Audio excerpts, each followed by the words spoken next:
Solid theatre was conceptualized and created by Megha Herur, Pratyay Bhandarkar, and Sandeep Belliyappa in 2019, with a vision of transforming people by connecting and inspiring them through theatre.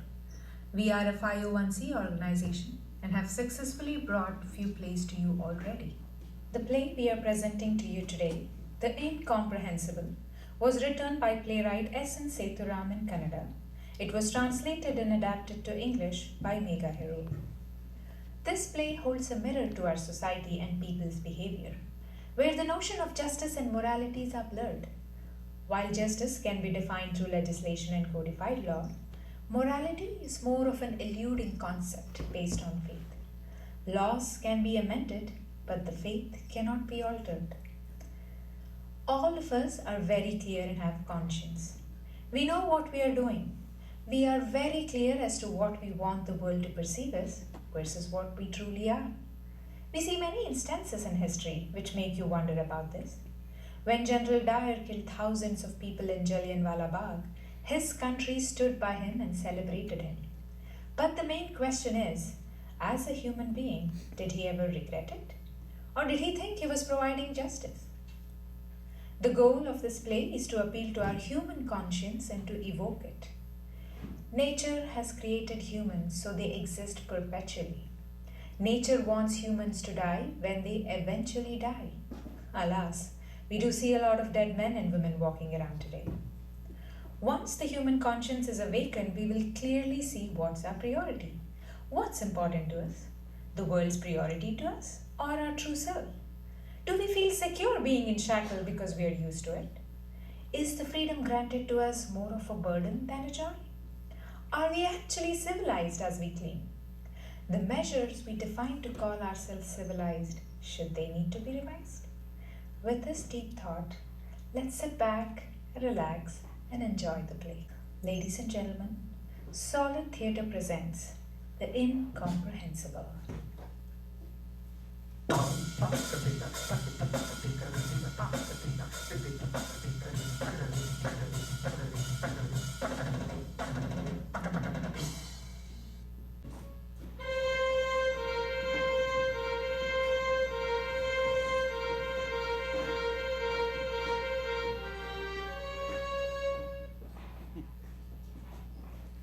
I don't think it is necessary. This world does not need it. To be specific, this world does not deserve it. It's a waste of time and energy. People have better things to do. Well, you're such a famous lawyer. Perhaps the most successful person in the century. Your life could be such an inspiration for an entire new generation. Look, your life history, your details, they could be like a reference point, a guiding principle. I mean, come on, a lifelong lesson for an entire new generation. So from that perspective, writing your biography would be extremely important. I'm a retired barrister. I have retired from both my professional and social life. I don't need anything. I have a big house, enough property, plenty of cash, good health to enjoy them all. I have no responsibilities or commitments. It's been 30 years since my wife died. She was always in a hurry. She came into my life in a hurry, had 2 kids in a hurry, and left me before I could blink. She was there for all the rough years of my life, but she didn't have the patience or restraint to stay for the golden years. My home is huge. It has 8 bedrooms, an in-house gym, a built-in home theater for entertainment. I have a splendid bar to quench my thirst. It's a centrally air-conditioned house. All systems are assistant controlled and voice enabled. Temperature is maintained at a steady 26 degrees Celsius. I can barely feel the outside weather changes. I have a cook. He comes once a week, cooks meal for the entire week. I own a vegetable farm next to my house. All fruits and vegetables I eat are from the farm, fully organic. I have 2 people to maintain it. My home is guarded by security men 24 hours. I have 2 dogs to accompany them. In all, I have built a world of my own and I'm happy in it. I have no BP, no sugar, no cholesterol. I have no regrets from the past, no dreams of the future. I am living happily in the present, oblivious to the outside world. To be frank, this is heaven. Wow. What about your kids? I have to. Son is in Germany, daughter is in Australia. Yeah, busy in their own life and career. So, you're not in regular contact with them? I am. Through a mobile phone. Mainly remains off. I turn it on every Saturday morning 8 a.m. Keep it on for 2 hours. Then turn it off. It remains dead for the rest of the week until I turn it back on again next Saturday. If they need to contact me, they can contact me during those hours. Otherwise, there is always a subsequent Saturday morning 8 a.m. What about any relatives? How about friends? I have plenty of them. See, there is enough poverty in this world. There are people who are lazy, people who are greedy. If I keep them close, they will complain, crib, cry, plead. I'll end up listening to their entire lineage, their never-ending tales of pain and problems. I'll have to unnecessarily help them. If I am kind to them, they'll label me as a fool. If I don't heed to their requests, they'll label me as rude, conceited, and egotist. Why do I need any of those? After living through 75 years, this is the take on my life. This world does not deserve an exceptional human like me. Hence, there is no need to write my biography. Would you like to have some coffee? No, I'm good. Thank you. I need to rush home. Thanks, though. My servant is not coming in today. You can only have what I can offer. No, thank you so much. That's very kind. But I need to head home. Thank you. Did the security guard write your full name, date, and time of entry and ask you to sign the register when you came in? Yeah? Make sure you do the same thing on your way out. Make sure to mention the date and time of departure and a signature. If there is a record of your entry, there has to be a record of your exit as well. Yeah. Was that a recorder? No, not really. Did you just record a conversation? I was just... Look, I might be 75 years old, but all my senses are completely functional. Delete it. Recording my private conversations, my life details without my consent is an offense. You are invading my privacy, and privacy is my constitutional right. Yeah, okay, fine. Happy? How old are you? 23 years old. What have you studied? MA, literature. Literature. Why literature? Didn't you have enough merit? Yes, I did. Come on. Then you didn't have enough money to pay for a professional course. You know, being poor is not a crime. Are your parents around? Yes, I have my mother. Is she working? That is irrelevant. She is in a blue collar job or not working at all. How about your father? I don't have a dad. What do you mean you don't have a dad? Is he dead? No. Did he run away or you don't even know who he is? Look, you're now invading my privacy. And privacy is my constitutional right too. She is buried deep in poverty. She doesn't know who her father is. She doesn't know her own lineage. In such situations, it is normal for a human being to be angry and mad. Character of a person can be easily measured by the amount of anger or shyness they portray. I mean, really, the arrogance. No, pride. At your age, I was already into my professional career. 40 years of service. I was the youngest advocate of my times. 2,862 cases. It is an all-time record. I had not lost a single case. The only case I lost was the last one. That is when I realized I should retire. They wanted to honor me with the Rajotsava award. I said no. They wanted to honor me with Padma Shri. I said no. I rejected doctorates from 8 prestigious universities. I did not even take up the Rajya Sabha nomination. You say arrogance? Then yes, it is arrogance. I have gained it. I can foster it. I know how to handle it. Did you just laugh? No, I'm sorry. I was just listening. Sorry, I need to go. Why did you laugh? No, I'm sorry. I didn't mean to. I'm really sorry. Look, I can lock you in this house right from where I am.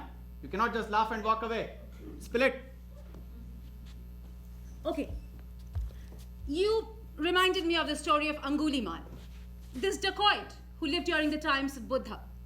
He used to chop off the thumbs of his victims for every robbery he committed, and then he used to hang them around his neck like a necklace. He had around 99 thumbs when he encountered Buddha. When you were talking about all your victories, you reminded me of Angulimal, boasting about his thumbs. to Buddha? I have not uttered a single lie in my career. How can I be certain? I have not committed a single punishable offense. That is your perspective. Buddha, I have lived the life of Buddha in this filthy society. I have provided justice to 2,861 cases. I have lived the life of a recluse like Buddha. If I was Angulimala, I would have lived free in this filthy society. That is your personal opinion, not a universal truth. And I mean, come on. If you've lived the life of Buddha, then why are you so hesitant to open up? Please, let me record your details. It'll be such a great lesson to the entire world. I mean, I can agree if you've lived the life of Angulimal, then sure. There is no need to document anything. I mean, you can keep all your life details private. I'm not gonna object. First you poked, I didn't budge. Then you applauded, I didn't fluster. Now you're taunting me. You know, we lawyers have a problem. The moment we hear an argument, we have to counter it. If I let you walk away with an argument right now, it is an insult to my profession. All right, you can go now. Come back tomorrow morning sharp at 8 a.m. I'll give you 5 days, 2 hours per day. I'll lead you through my life of Buddha. You can find your Angulimala in it. Thank you.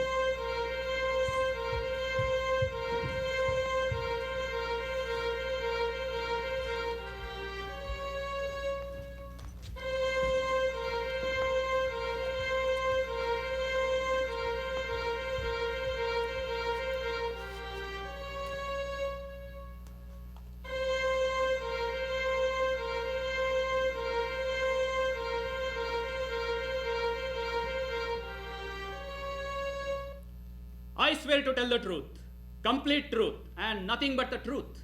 Name, Srinivasa Rao, father's name, Govinda Rao, age, 65, education, intermediate. pass, No, fail. no, How can you not pass or fail? drop out. I realized that college was not for me, so I dropped out. Profession? Witness. What do you mean? I'm a professional witness. It's my job to be a witness. I am documenting my biography. I am narrating my life details to her. I might exaggerate. I might get emotional at times. I might even try to hide the truth sometime. So, he's going to blow his own trumpet now. Interesting. Ma'am, you know, when someone tries to blow their own horn, their ears will be dull. No matter how harsh it may seem to the world, the sounds they make will be soothing to their own ears. The pleasure you get from a lie, you can never get that from the truth. By the way, what's truth? Truth is shit. It's filthy, disgusting, and smelly as shit. Is it holy? Yes. Is it beneficial? Oh, yes. But is it filthy and disgusting? Definitely. So then there is a good chance that the truth may get hidden. I needed a witness to vouch for my statements to be truthful. Who better than a professional witness? He's a good friend of mine. He's been with me for most of my career. He's aware of all my life details and subtle nuances. So it made sense that he be here when my biography is being documented. So he's here.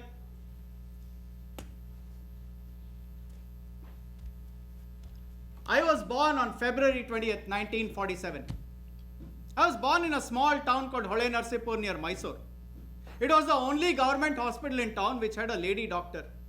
A woman screaming in labor pain gets admitted to the hospital. There is no signs of the baby coming out. A car comes from Mysore. There's need for a lady doctor at the Mysore palace in helping the delivery of next prince. The doctor chooses to leave the woman in the hands of fate and goes to the palace. Mysore prince and I were born on the same day. Mysore Maharaja distributed sweets to the entire kingdom to celebrate the birth. Excuse me, this piece I know. It's available on the internet. If anyone tries to Google your name, all this information is already available. I don't need this. It's a dark room. There's very little light, barely visible. A woman screams in pain and faints. The baby is born, but the baby does not cry. Baby is frozen, purple in color. But the baby does not cry. Baby is not seen or heard in the darkness of the room. It blends with the garbage in the room.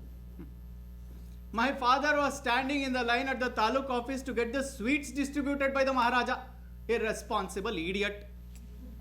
The baby would have died. It would have died the same day. This world would have lost a great soul. But for the efforts of a poor woman. Is this the information? This piece is also available on the internet. This story is actually pretty well articulated. A cleaning lady picks up the baby along with the garbage. She mistakes the baby as garbage. She then notices a quick jerk movement in the garbage and opens the garbage to find the baby's leg moving.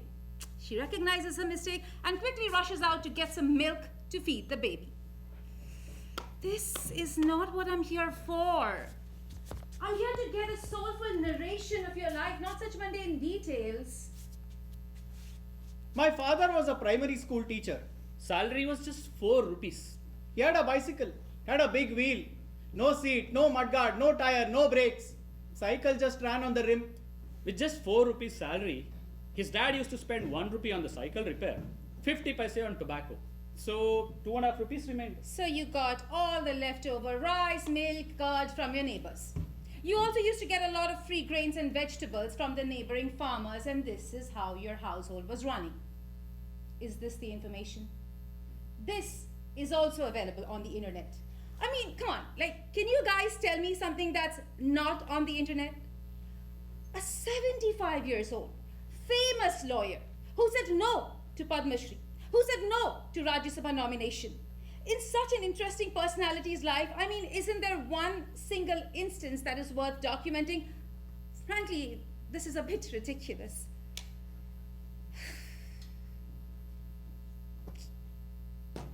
My grandfather committed suicide by drowning himself in the temple holy pond.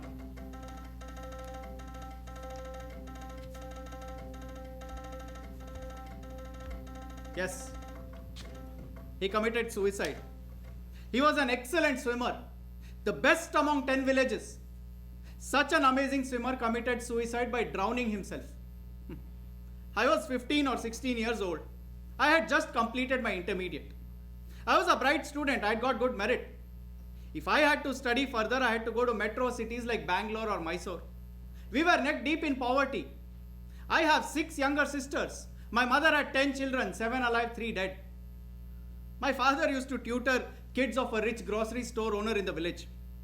The store owner needed somebody educated to keep track of the store accounts.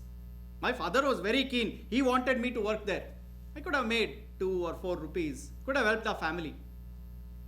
But I wanted to study further.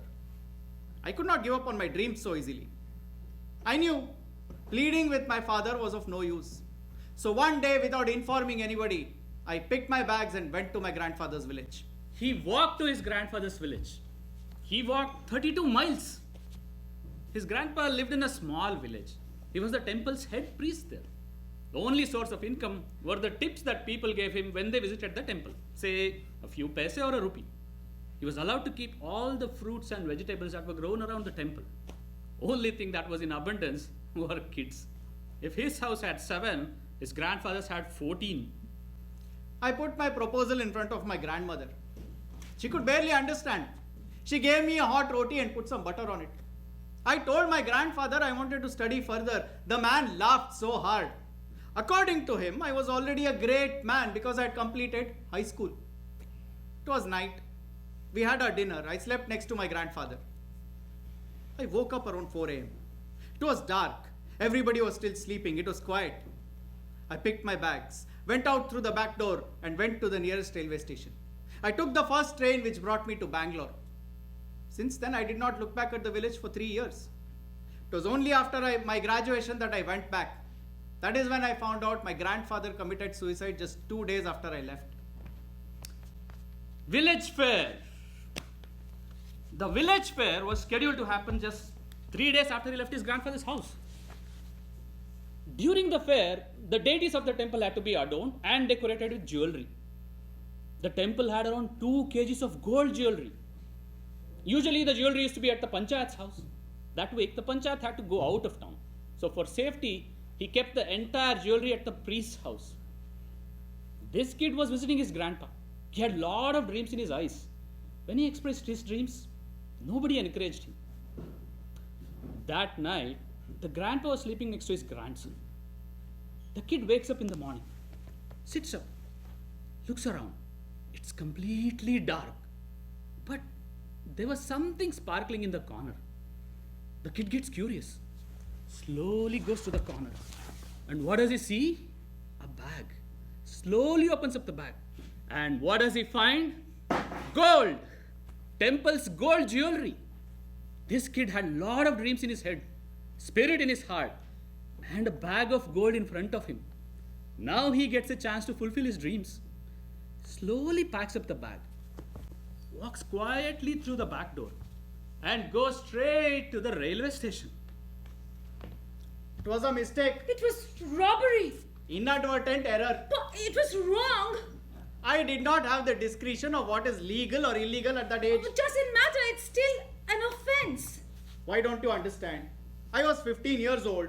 I was a juvenile. It is not an offense. But this is so ridiculous. No, you are dumb.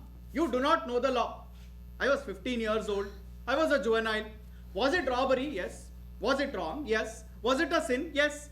But it is not a crime. It is not a punishable offense. The old man wakes up in the morning and finds the kid is missing. He thought maybe he went back to his parents' village. So he sent few people to look for the kid. They came back with the information that the kid had left his parents' house without telling anyone. So far, the grandpa has no clue about the jewelry being gone. On the day of the fair, before heading out of the temple, he starts looking for the jewelry. He looked everywhere in his house, but he couldn't find it. That's when he realized that his grandson stole the jewelry and ran away. The old man shrunk in shame. He was ashamed, not because he lost the jewelry or people of the town might accuse him. He was ashamed because his own grandson turned out to be the thief. His ancestors were known for being intellectuals. They knew all 4 Vedas by heart. His grandpa was known for reciting the Upanishads. A kid born under such a lineage is now a thief? That was the biggest humiliation. He couldn't take that. Stood up, walked to the temple, stood in front of the god's idol. He apologized for what he was about to do. He took off his clothes. He was naked, yet he felt the weight of the sacred Brahmin thread, and the black thread around his waist seemed heavy. Papoham, papakarmoham, papatma papasambhava, trahimam kripaya deva, sharanagatu vatsala, anyata sharanam nasti, tvameva sharanam mama. I'm a sinner. I've sinned throughout my life. Help me, O Lord, for I have come to you to repent.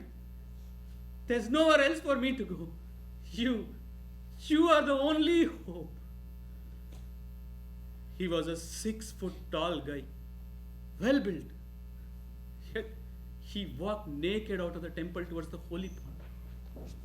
He slowly walked into the well, quietly disappeared into the water. After 2 days, a naked dead body was found floating in the temple's holy pond. You know, even today that village does not celebrate the fair. They all cry on those 3 days for the priest. They mourn collectively. They all cry because the truth died that day. It must have been extremely hard for my grandfather. He was an excellent swimmer, the best among 10 villages. For such an amazing swimmer, he must have found it extremely hard to drown and die. So, is it true that you stole the jewelry and ran away? Have I told you this story before? No. Then? Just saying an excellent swimmer drowning himself seemed very weak.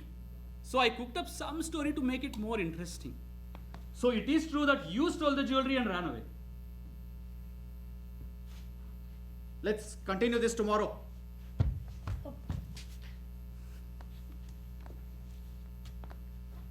Adults must be careful with expensive jewelry. They shouldn't keep it accessible to children. Today there is a barricade around the temple's well. I've also installed a gate and a lock. Nobody can commit suicide that easily.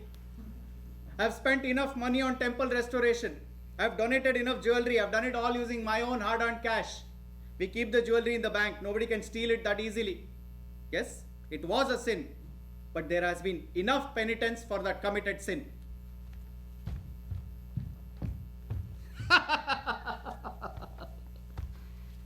To convince judges and juries, witnesses weave a beautiful story of lies. Sometimes they turn out to be the truth. I told you before, truth is shit. No matter how well you hide it, shit will start to smell.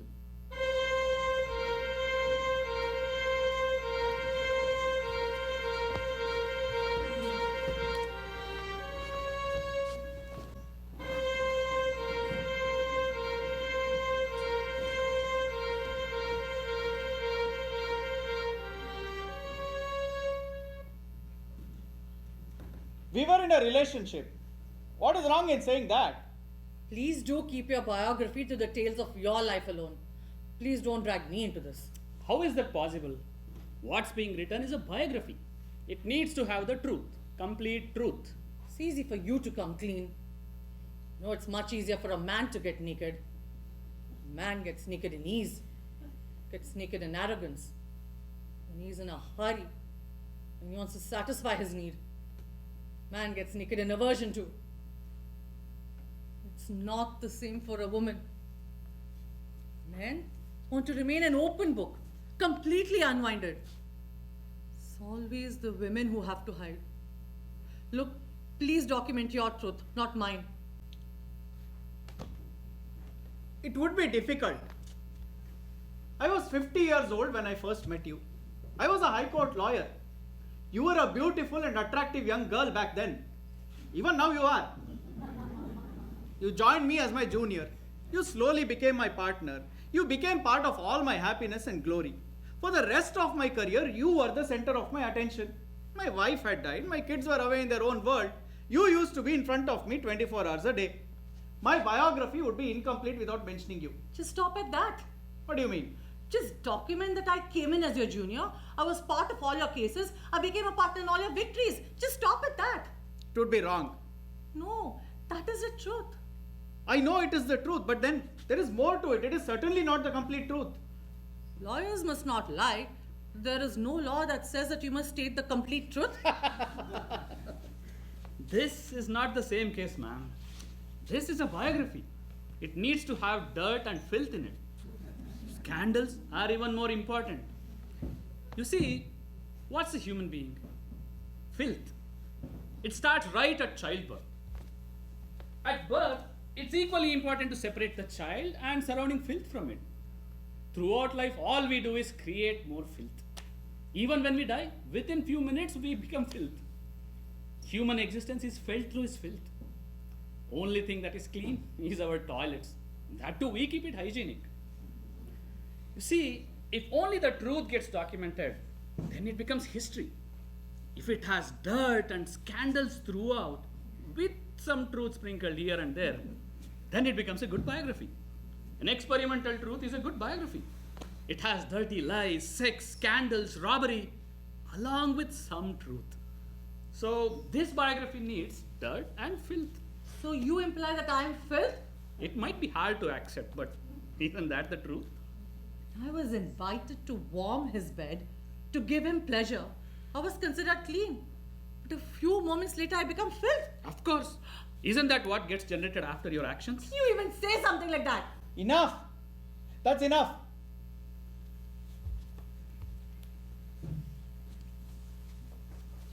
Look, I do not know if it was right or wrong, but what you and I shared was beyond a professional relationship. The world might know this or might not, but you do not regret it, and I have not regretted it either. But now, it's over. That chapter of our lives is over. You are old and I have exceeded my youthful years. Let's just leave things at a professional level and move on. You have led a successful life and have 1 foot in the grave. That's not the case with me. I have 2 teenage daughters. Thin white veil hides all our secrets from them. Please don't pull that veil down and expose me. If you do that, my daughter's reputation will be jeopardized. Please, please don't give an opportunity for that to happen. You know that.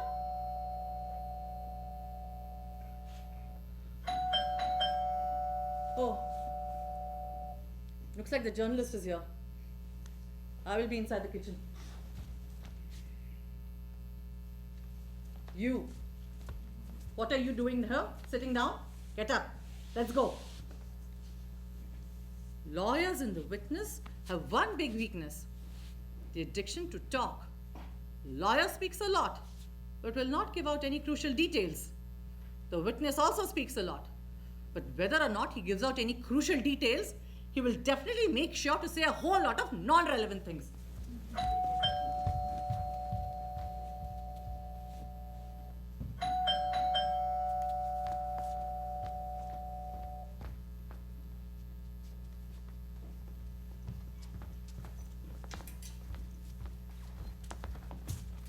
Shall we start? Yep. 1970. I had completed my law degree. I had received my certificate of practice. I joined as a junior advocate with a famous lawyer from Baswangudi called Rangarao. You worked without salary for the first 6 months. In fact, your boss told you that the skills you acquire is the compensation for your labor. And this is also on the internet, isn't it? Yeah. It's difficult these days with these search engines. Technology has killed curiosity. It invades into our privacy without any inhibitions, rhyme or reason. It is ridiculous. Anyway, I had secured the first rank in the state. The marks that I got, it's a record even today. Was there a convocation? Obviously, there was a convocation. I even have a photograph. The convocation was in Lal Bagh Glass House. The governor was there. President of India had graced the occasion. The sound of claps and cheers I heard when I went on stage to get my gold medal, it's reverberating in my ears even today. Who all from your family attended the convocation? What? I mean, someone from your village must have, like mom, dad, sisters. How about friends? No. To cheer a gold medalist? Huh? State's first rank holder? There were people from all over Karnataka. But my question is, was your dad there? Did your mom and sisters attend? No, they did not. That must have hurt you. You had achieved all that at the young age of 22, without anybody's help. The world will appreciate you, recognize you, acknowledge you for it. It has no choice. But my question is, did your parents appreciate it? Does it still hurt you that they did not show up? Did it hurt back then? Yes, it did. Does it hurt now? Yes, it does. But I have never regretted my decisions in my life. My father was a stubborn bastard. He was in the village during my convocation. At the age of 60, he fell down and broke his hip. He was bedridden for 20 years. Still cursed me from that bed. I got him admitted to a special nursing home with 24 hours nursing support. He had all the medical help he needed. Does it hurt even now? Yes, it does. Why do you think they did not show up? I don't know. Was it because they were angry at you because you ran away from your house? Look, I really don't know. Maybe he was jealous. Why would a dad be jealous of his own son's progress? Why not? Haven't you heard the story of Yayati and Puru? Where Yayati asked Puru to sacrifice his age for his father. It was definitely jealousy. When the entire world was singing my praises, he was the only one who was spilling hate against me. This is how the world works, isn't it? People who are not close to you appreciate your victories. It's only the ones close to you who despise you for your success. There is another important point to be noted, Your Honor. This is another important point to be noted.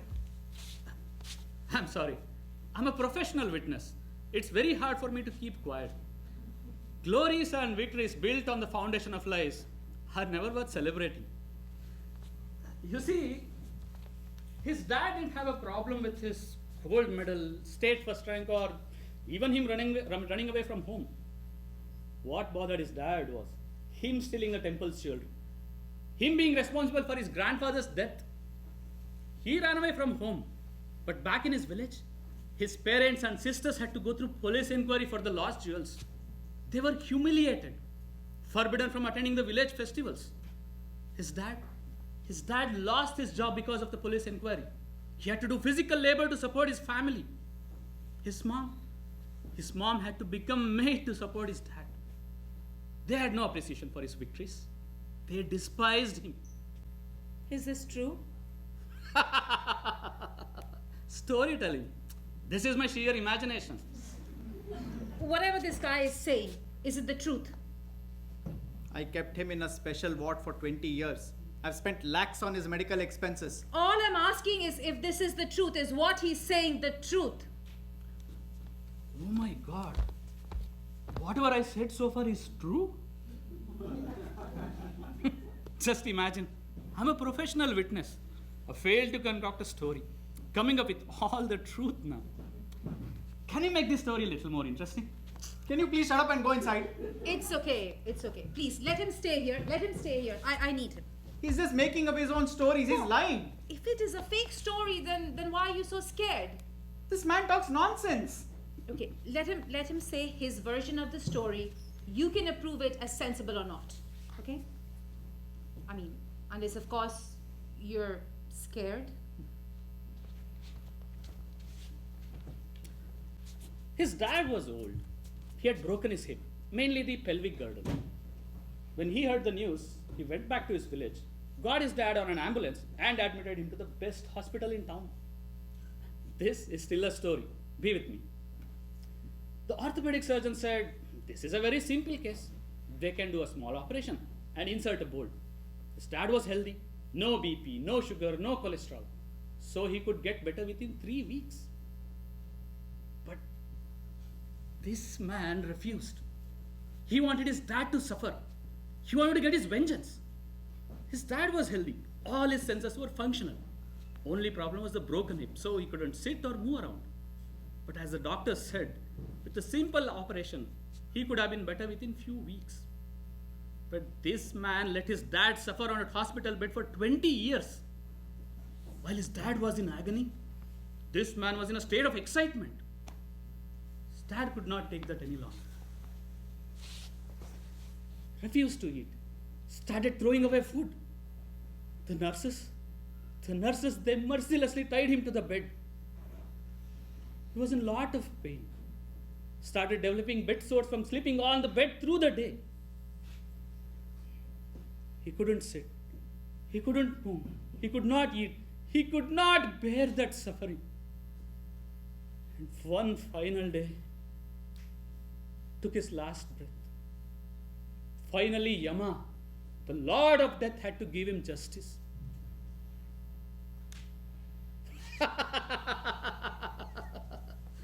This is again my storytelling. Just trying to make the story more interesting. I know. Look at you all. If I continue like this, I might make you all cry. So I shall take leave.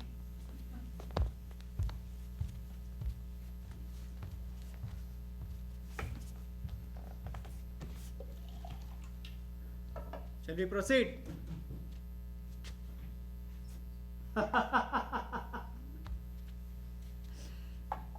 Humanity.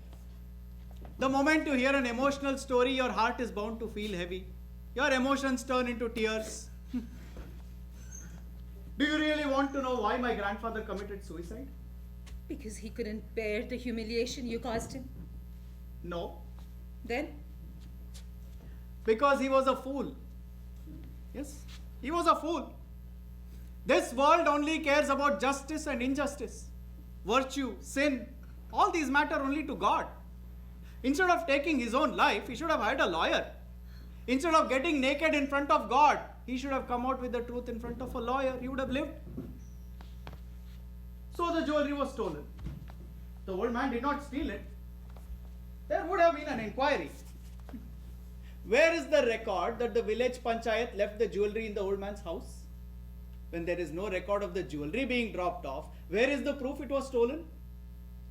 Temple jewelry is the responsibility of the village panchayat head. Why did he drop it off in my grandfather's house?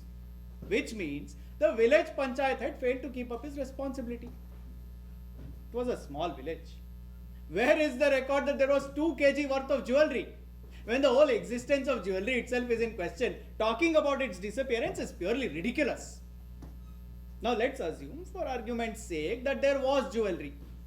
Then it becomes the Mujrai department's responsibility, which means the entire government has failed. Now let's assume there was jewelry. What is the proof that I stole the jewelry? Let's register a case. Let's say we suspect so and so individuals. Let's give the names of few people we don't like. There would have been an inquiry. But the inquiry would have gone on for 40 years. By then the old man would have died his natural death. Instead he chose to take his own life. That is why I call him a fool. I have no responsibility in this. Was there any truth in what the doctor said about your dad? Yeah. Was a simple surgery enough to get him walking in 3 weeks? Yes, it is the complete truth. So you did not allow the operation to get your vengeance out. So his death is your moral responsibility. I don't think you'll be able to handle the Look, I'm here to document your complete truth, so please, don't worry about me. Okay. Back then I was a famous advocate. Lawyers used to attend my cases to take notes. I pleaded with my father to bring my mother and sister to live with me in the city many times. But the old man refused. Instead, he chose to stay back in the village and do physical labor. He used to tell everybody that his son is a famous advocate, so that the world could see that the father of a famous advocate does physical labor. It is he who took vengeance, not me. So you waited for him to get hurt to get your vengeance out. Silence! I don't like being interrupted when I'm speaking. I said no to Rajya Sabha nomination. I said no to Rajyotsava award. I said no to Padma Shri. Why? Because if I had said yes to any one of them, my name would have been in the papers. My photo would have been in the papers. My father would have shown it to the world and said, this is my son. The next day, his name, his photo, and his interview would have been in the papers. They would have published unnecessary headlines. Famous advocate, Rajya Sabha nominee, stole temple jewelry at the age of 15. Padma Shri award winner is responsible for his grandfather's suicide. It would have been like me walking buck naked. It is he who took vengeance, not me. Now coming back to his broken hip. Yes, his pelvic girdle was broken. Doctor said it's a simple surgery. I was willing to get him operated on. But the old man refused. He was an adult. We needed his consent to get him operated on.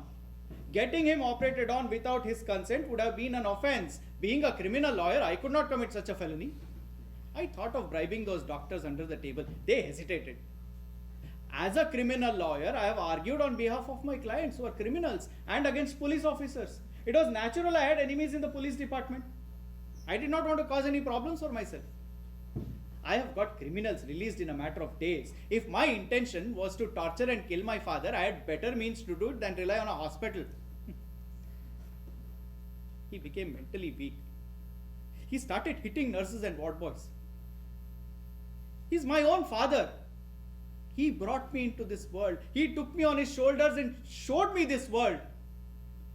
Now such a man hates me. He despises me. That is what hurts the most. It is he who took vengeance, not me. I have no responsibility in this. You, why do you hate me so much? Why are you peeling all the uncomfortable truth of my life? You were a stray mongrel who could not afford 2 meals a day. You were in a similar situation, remember? Your parents had kicked you out of the house. Even you had run away from your home. You had nowhere else to return. You used to live on the streets during the day and sleep in the park at night. What about you? You just had your office. That was your home. You didn't have anything else other than your degree. I took you in. I made you part of my career. You have been a witness or have created testimony for most of my cases. All false witnesses. But your life went on smoothly. I beg to differ. What do I have? Do I have wife, house, kids, relatives? I built false stories for you and you won the cases. Your bank balance and my balance of sins went up equally. I have taken care of you enough. I fulfilled all your needs. Of course, you just gave me enough so I could survive.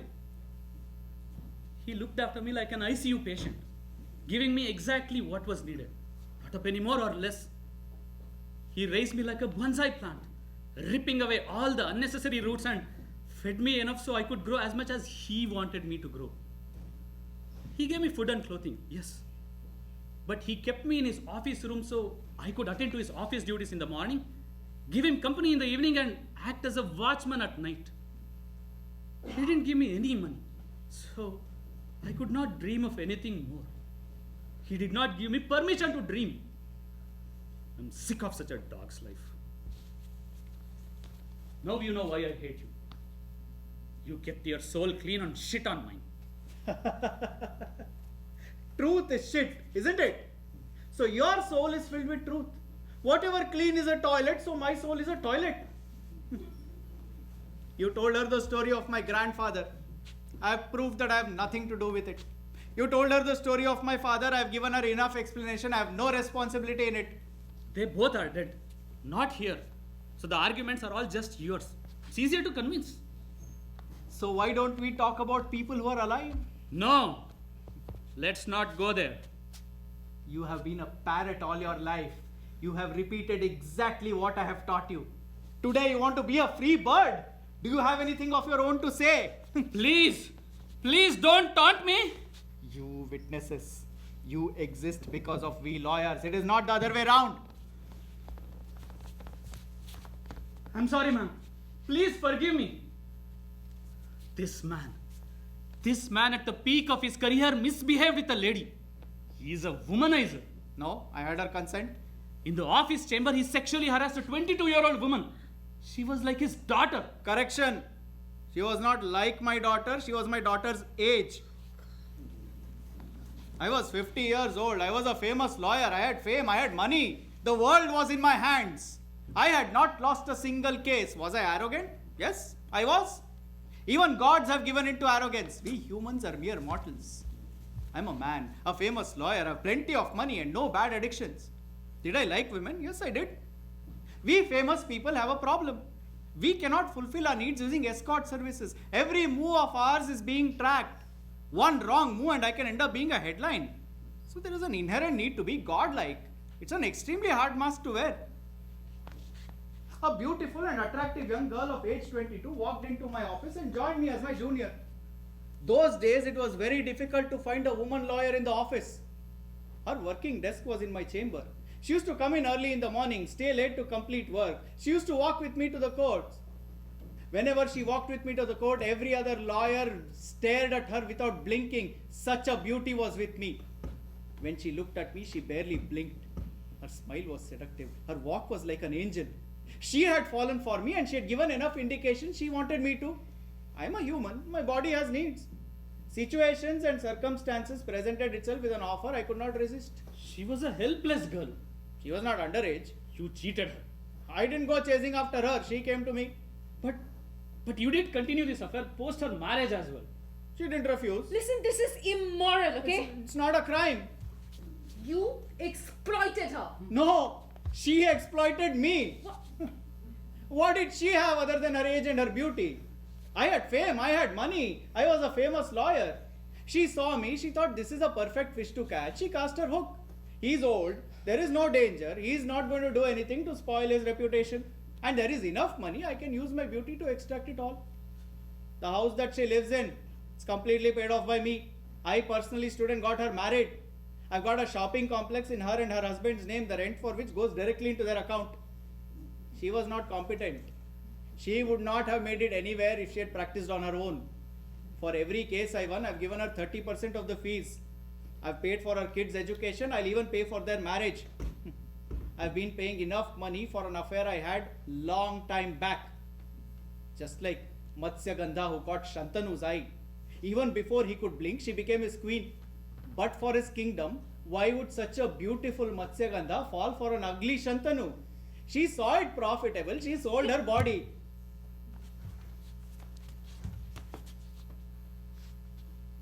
Explanation. I was giving an explanation.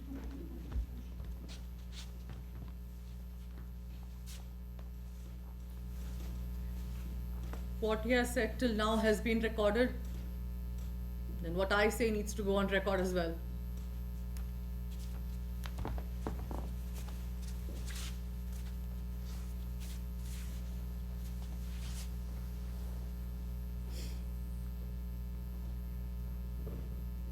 My mother was a primary school teacher.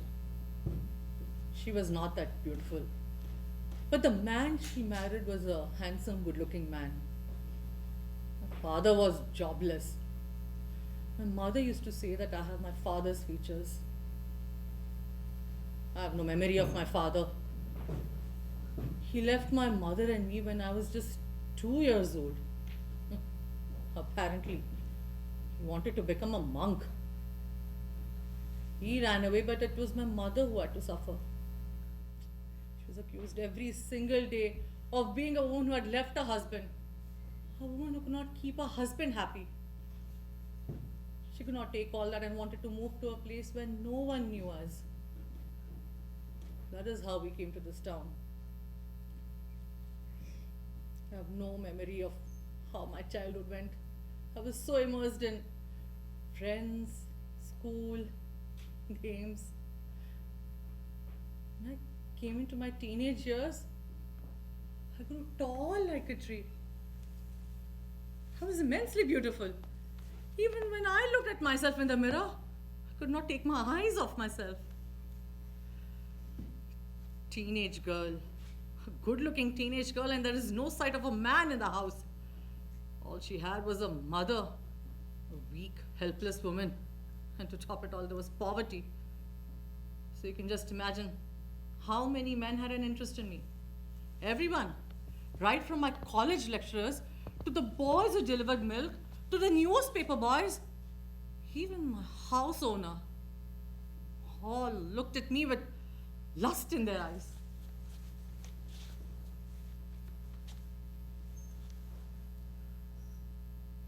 It's a pleasant evening. The wind was warm, the moon was out. I was lying in my mother's lap, just fallen asleep. Mother looks down at me and says, "Why are you so beautiful?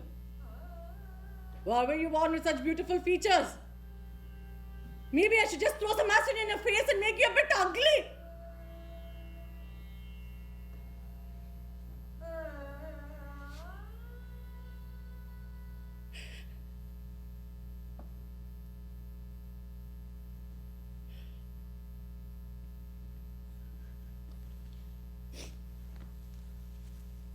It was in this frame of mind that I came to his office. He was a famous lawyer. I was applying for his junior position. I did not have enough merit. I did not even think I would get an interview call. But to my surprise, I not only got an interview call, but I also got the job. Mother was a smart woman. She told me the day I got the job, "You did not get this job because of your merit. It was your face that had got his attention. He will have you someday." I knew that as well.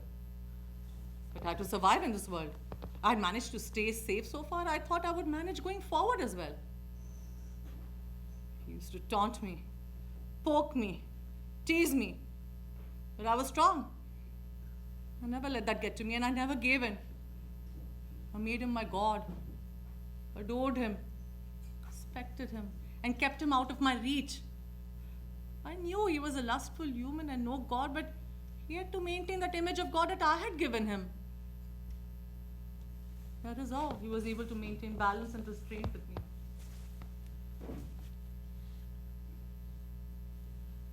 I remember that evening. We were in his office chambers. Just won a big case and was very happy, showing off his arrogance. Phone rings and he gets some devastating news. His granddaughter, who lived in Australia, had been kidnapped on her way back from school. Culprits had raped and killed her. Police found the body under a dump. Body had been there for 4 days. Hearing this news, collapsed.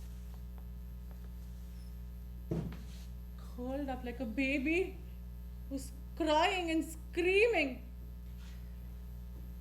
Seeing him in that state, I too broke into tears. My inner consciousness took over me. Role of mother took over me, and just like a mother that would see her child in pain would try to hug and console the child, I tried to hug and console him.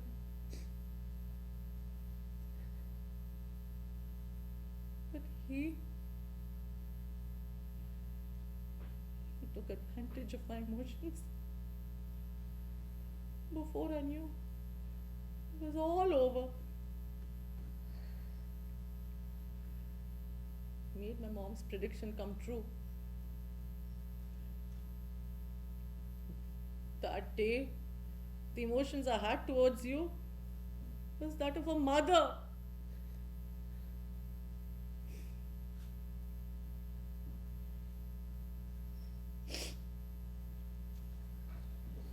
Well, the rest you know. Husband, kids, house, income. All the necessities that are required for a body, not for a soul. Could never say no to him because he was the source of my existence. Could not live without a husband or a house or family.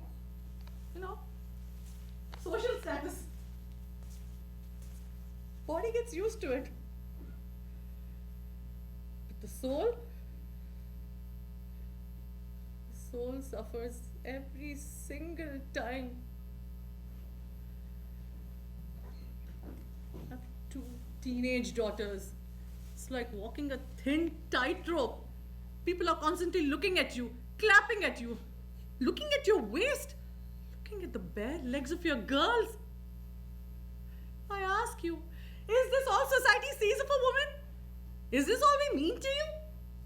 Can I explain to you that the breasts you stare at have milk to feed the kids? It is an ambrosia the future generation depends upon. Don't stare at them and turn that milk into poison.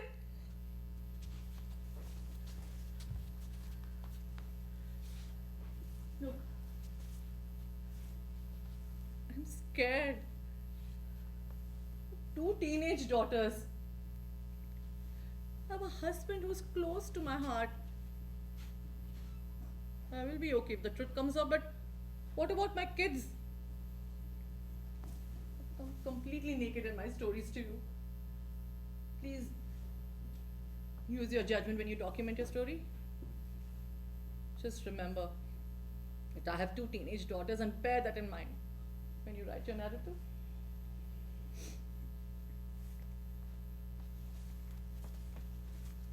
Just remember, the woman you slept with was a woman who had motherly feelings towards you. The money you've paid so far is for the comfort you got from those feelings.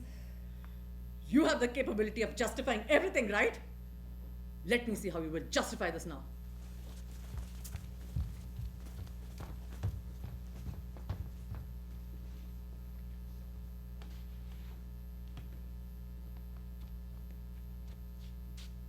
Lord Bahubali. Lord Bahubali stands naked. The priests in front of him are also naked. All women. Women of all ages come in groups to pray to the Lord, get his blessings. For them it is the devotion that is important. The Lord standing naked has no significance. But if there is a goddess who is naked, can men have the same devotion? Is it even possible? Women and feelings go hand in hand. If a woman feels a man is her husband, she takes him as her husband. If she feels a man is her brother, she takes him as her brother. But it's not the same for men. Men need blood relationship, bodily attachments. If the body feels comfortable with someone, then the mind accepts them as their mate. For a man, his own mother and sister are his only mother and sister. Rest are all women.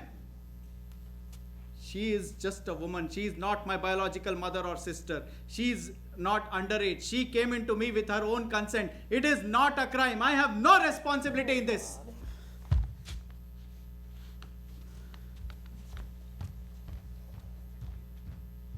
Tomorrow morning, 8 a.m.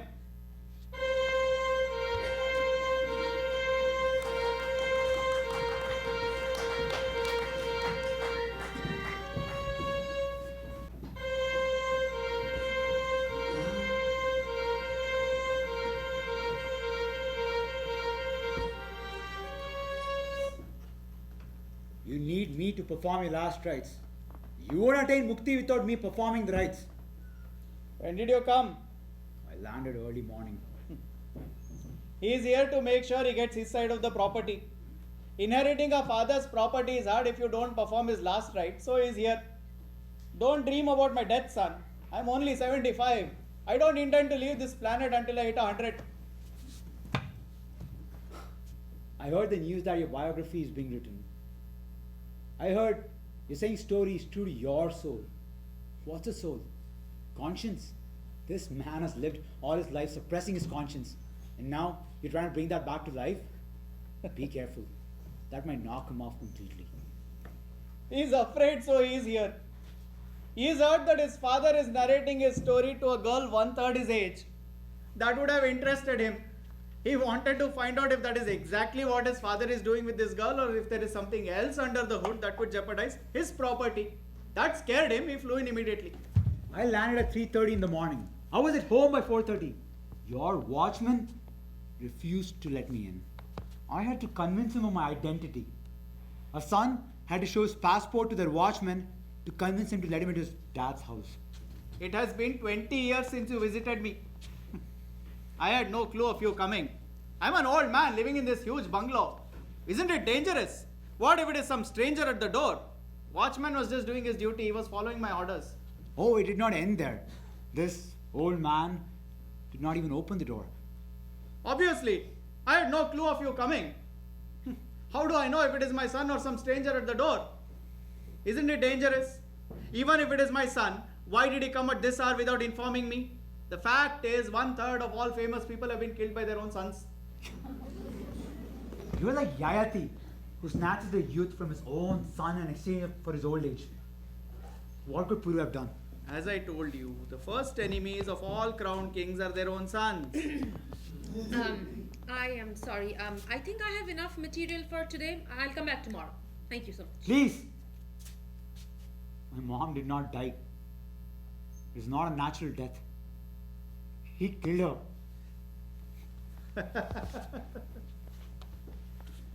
This is a disease. It is a disease among kids of all famous people. They all hate their fathers. When you ask them the reason, it was always the same. Dad made mom suffer, that killed her.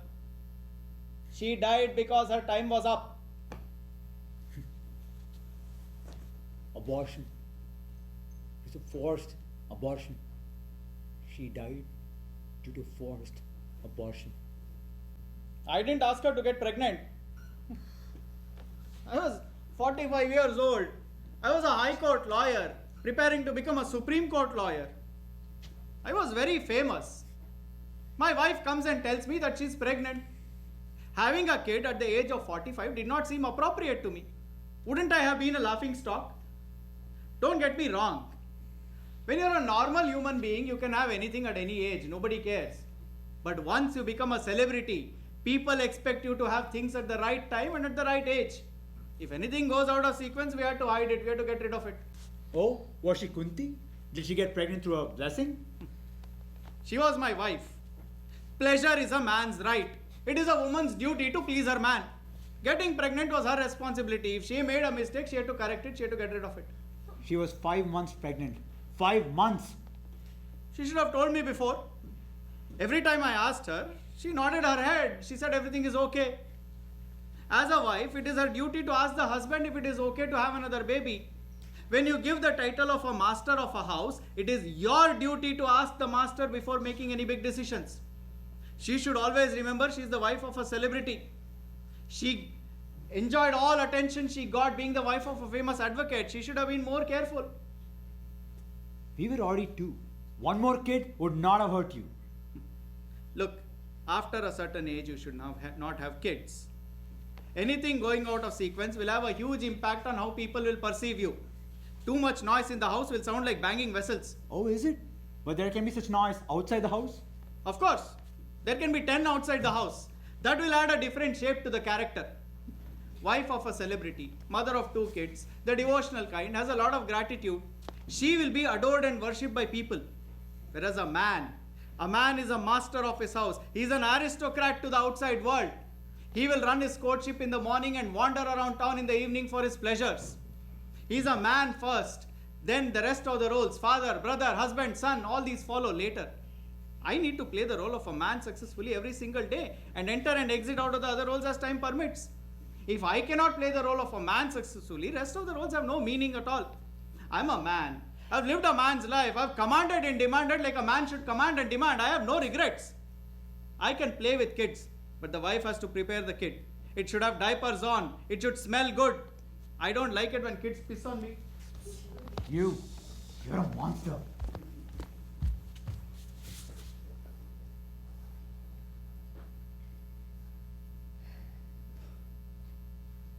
The doctor clearly said it's neither advisable nor safe to get the baby aborted at this stage. My mom was 5 months pregnant. He sent her to a village. He sent me and my sister to a boarding school. He had instructed my mom, if you're unable to abort the baby, then just have the baby and drop it off at a foster home. Any cause, don't come back home with the baby. You decide if you want the baby or your husband. If you decide to keep the baby, I'll leave you.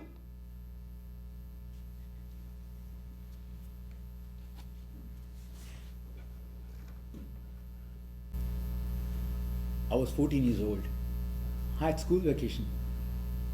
So I went to stay with my mom in the village. It was an evening. Mom took me to a temple and a lake nearby. We sat there and watched the sunset. It got dark. Mom asked me to come close to her. I sat this close to my mom. She said, Kanna, a baby should not be brought into this world by mom when its dad doesn't want it. It's different when you become an orphan after both of your parents are dead. But being an orphan when both of your parents are still alive, that should never happen to a kid. It's always pleasure for a man, but agony to a woman. She said, Kanna, I never spent a single day happy with this man in my life. I would have to plead to get anything out of him. If he wanted something, he would just pluck it out of me. It's the same arrogance. Holding my hands tightly, she said, Kanna, if I'm alive after tonight, there are no issues. But if I die, please take care of your younger sister. Your dad does not have a soul. He's a machine. So make sure you treat him like a machine and use him like a machine. Don't dream about him turning into a great dad. Always treat women with respect in all aspects of your life. She then held a full-grown belly and said, Kanna, when you were born, there was celebration. My stomach didn't feel this heavy. But this kid feels really heavy. I have to get rid of it.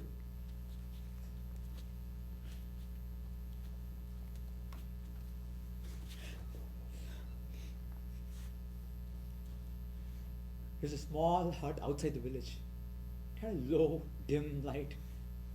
It smelled really bad. There were skins of animals hanging on the walls of the hut. There was a goat's head hanging on the door of the hut. The goat's eyes had popped out. Its tongue was out. There were blood marks on the goat's lips. It seemed as if the goat had been slaughtered very recently. Mom quietly walked inside the door. I sat outside and they closed the door. I waited there for a long time. I must have dozed off waiting on her. I was suddenly awoken by a hand on my shoulder. I looked up. It's my mom's hand. Her hair and sari are messed up. There are marks of someone hitting her on her face. There was blood spilling out of her lips.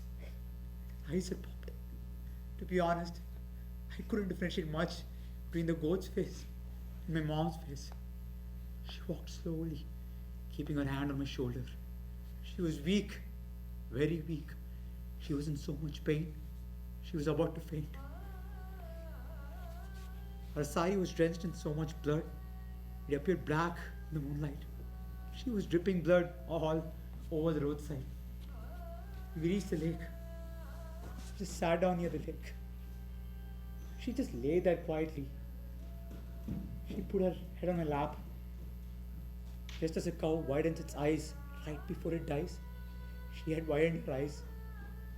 She was staring onto her oncoming death. It seemed as if she wanted to say something. So I bent my ears close to her mouth. She looked up and said, "Kanna, I still love to live. I really love to live. I want to live. Can you save me? Can you please save me?"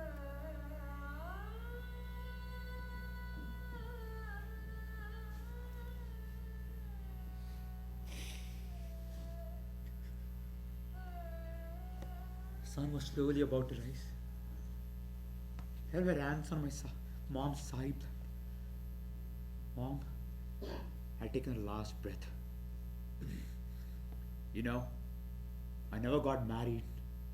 Every time I see a woman, I see my mom in front of my eyes. It was her decision. Will you shut the hell up? I did not force it on her. He's built a monument for her, Mr. Shah Jahan. He's built a monument for my mom in her village in my mom's name. He's built a hospital that specializes in abortions. Illegal, of course, but free. For you, she was just a fucking monument. For me, she's my mother.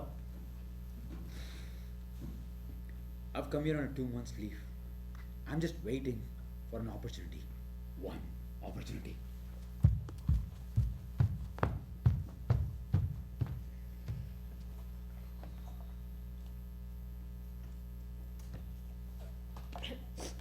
Look, I'm sorry, I don't think this can work. This is too emotional. I don't think this can work.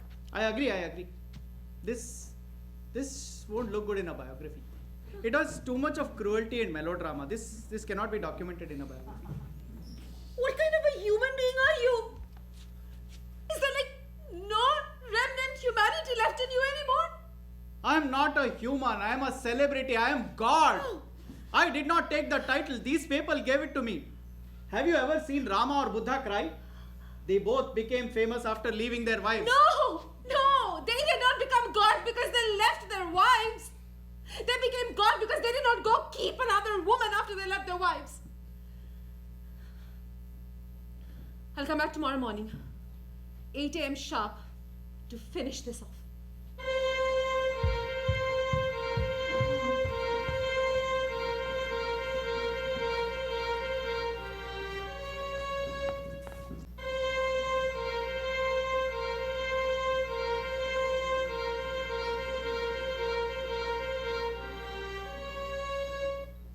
Why did you lose the case? Do you need an explanation or do you need the truth? Well, you're a revered lawyer. If it's only to defend your profession, then sure, just give me an explanation. But if you're proud of being a man, then yes. Please tell me why you lost the case. Case number 2862. The only case in your entire professional career that you lost. I need to know why you lost the case. It was the only case I lost. It was the case of Surabhi. Surabhi came from a low-income family. Her mother worked as a maid. Her father worked in a low-level construction job. She was 16 years old. She used to work in a garment factory. Her home was in Oakleypuram. The factory was in Magdi Road. She used to take a shortcut through Binny Road to get to work and back home. One day she was walking back home from work. She was walking. Yeah. She was walking on an empty road. There were these creepers on both sides of the road. There were beautiful flowers all along the creepers. She plucks a flower to put it on her head and then notices some black fruits on the flower. As soon as she picks one to put it in her mouth, she notices a butterfly. She was 16. She was chasing that butterfly. But in her chase, she completely forgets how far from the main road she has strayed. She suddenly realizes she's in this jungle area, far, far away from human habitation. There were some 8 kids of famous celebrities who were drinking and partying close by. Yeah, they're famous. They're famous even today. Yes, I know. One of them is a minister. They all enjoyed Surabhi one after another. The butterfly in Surabhi's hand was dead. The blood from the butterfly was still stuck to her hands. After all the boys came out of their high, they realized the girl was unconscious. They were afraid. They were afraid to leave her there.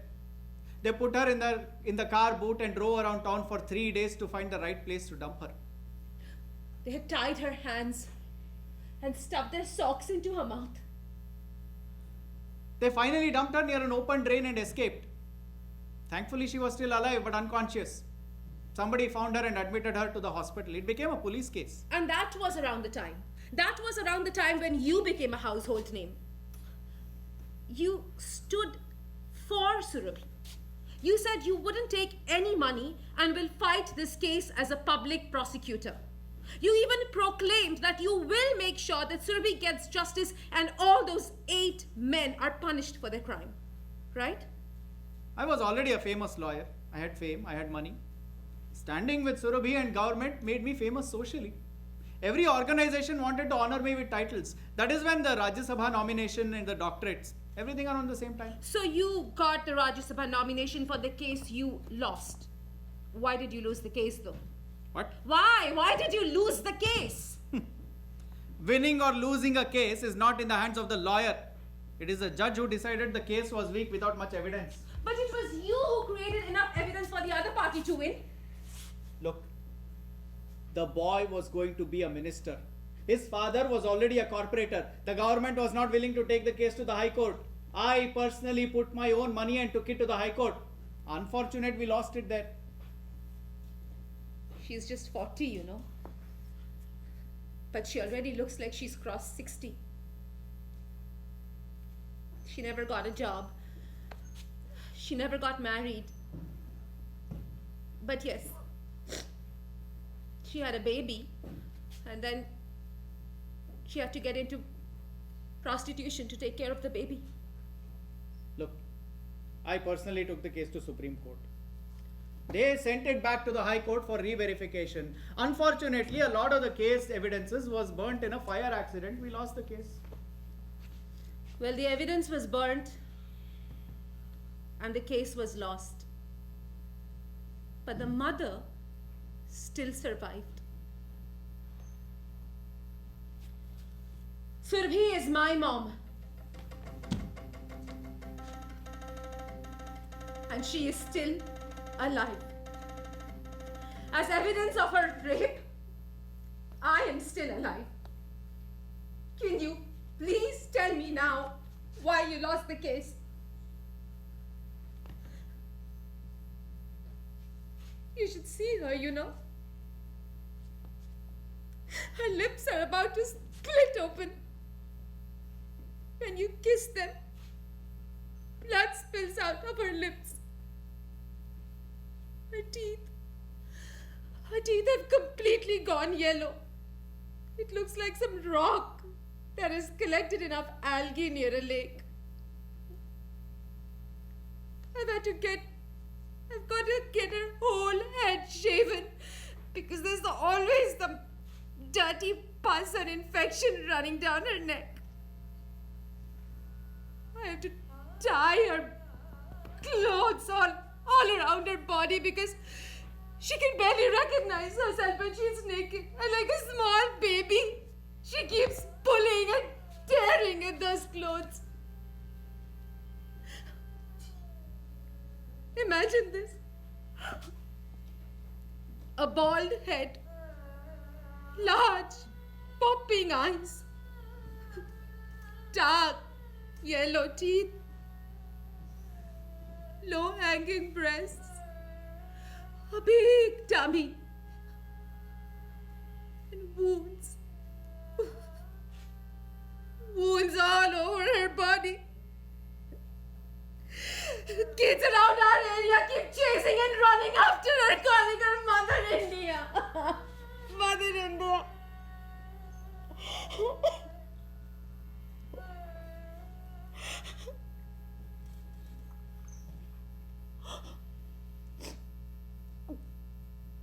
Growing up, this is all I remember. She doesn't recollect if she ate any food. She has no clue of day or night. Growing up, she used to sleep all day, and at the night she used to get ready and go out. She stayed out all night. And in the morning when she came back with a lot of food. Just like a mama bird brings food for her young little ones. One day she took me to get some ice cream. She said that the road was MG Road. There were a lot of people in their cars, and when they saw me, they quickly asked her to drop me home and come back alone. Now, can you tell me why you lost the case? Even today, me and my mom, we don't feel hungry in the morning. We come alive only at night. She has this photo of yours, in a temple. She keeps worshipping it. You were honored for saying no to Rajya Sabha nomination. You were wearing this turban, a red and green shawl, and a big garland around your neck. She still worships it every day. I keep reminding her, please don't worship him. He's still alive. And you know what she tells me? She tells me, I pray to God every day. Isn't God alive? What should I tell her? What should I tell her? Should I tell her you're still alive or long dead?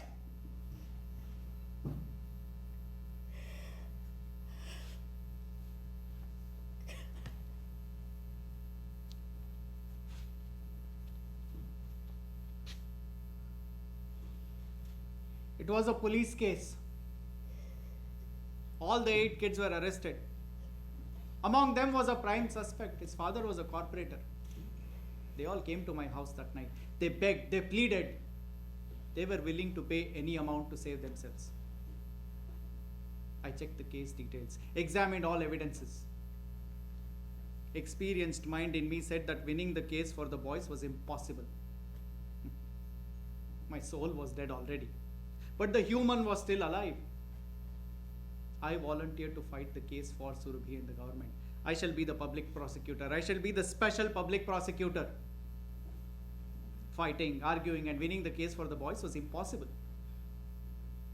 But I could fight the case for Surabhi and the government and lose it and win it for the boys. Those men agreed. They paid me really well. I became famous socially. In all the 2,861 cases I won, I only made money. But the only case I lost, I made money and became famous socially. I personally took the case to both High Court and Supreme Court. Can you tell me why? Because if I did not, some other lawyer would. And he would have won. I had to lose this case. I went there to lose this case and I successfully lost the case.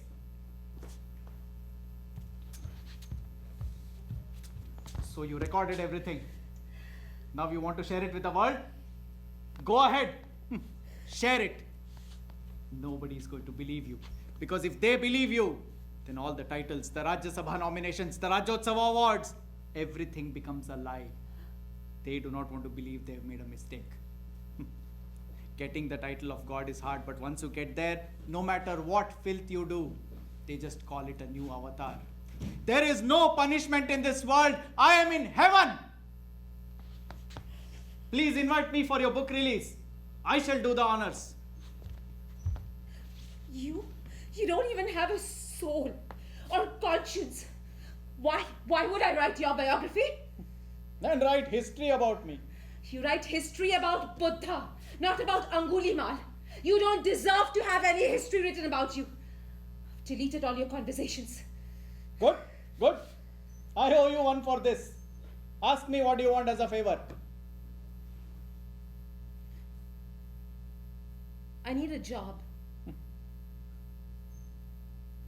A job is what I need. They always ask me for a father's name. Any of those 8 men's name will work for me. But that person has to agree. I need a name. A name is what I need. I need an identity. Can I use your name?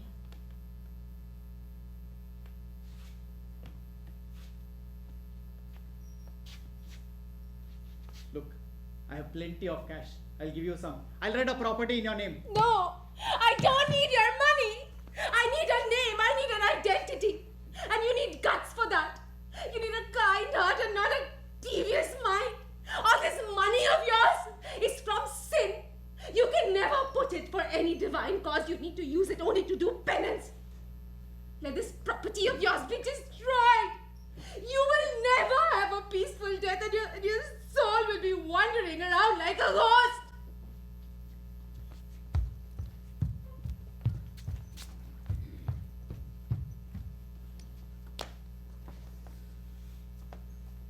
वासांसि जीर्णानि यथा विहाय नवानि गृह्णोति नरोपराणि तथा शरीराणि विहाय जीर्णानि न्यानि सम्याति नवानि देहि. As a person puts on new garments, giving up the old ones, similarly the soul accepts new materialistic bodies, giving up the old and useless ones.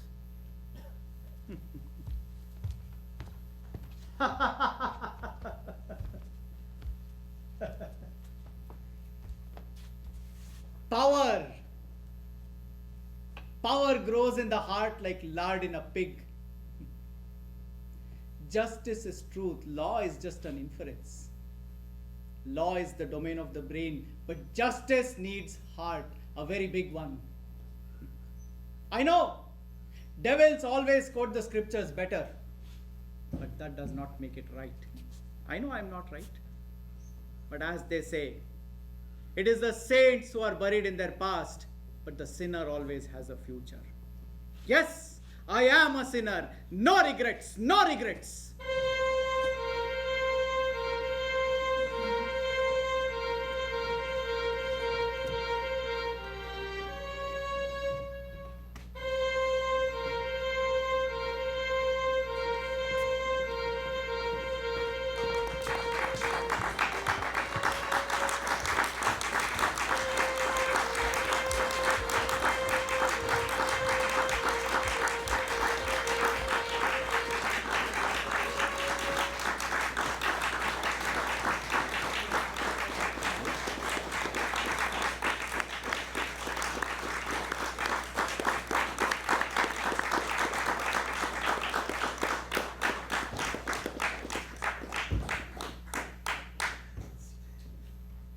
Pavan Kumar Suresh.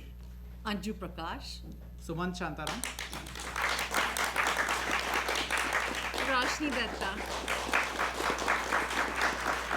Abhiram Shivaswamy. On sound, Rahul. On stage, Pratyay. On lights, Sandeep. And let's welcome the director of the play, Megha Herur.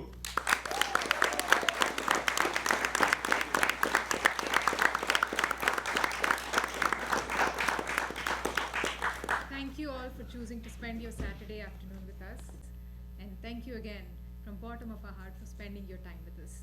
We need all your support. Theatre is very hard and theatre is hard to survive, but only with the audience support we can bring meaningful theatre to you guys. Thank you.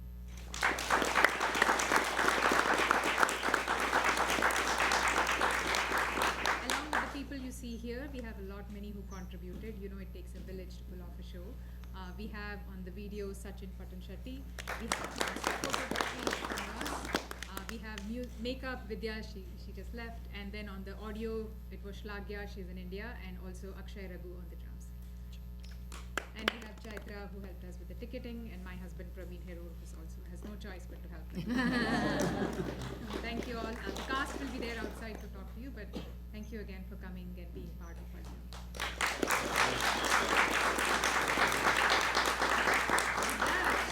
We just have one thing left to stay. Stay Stay solid. Stay solid.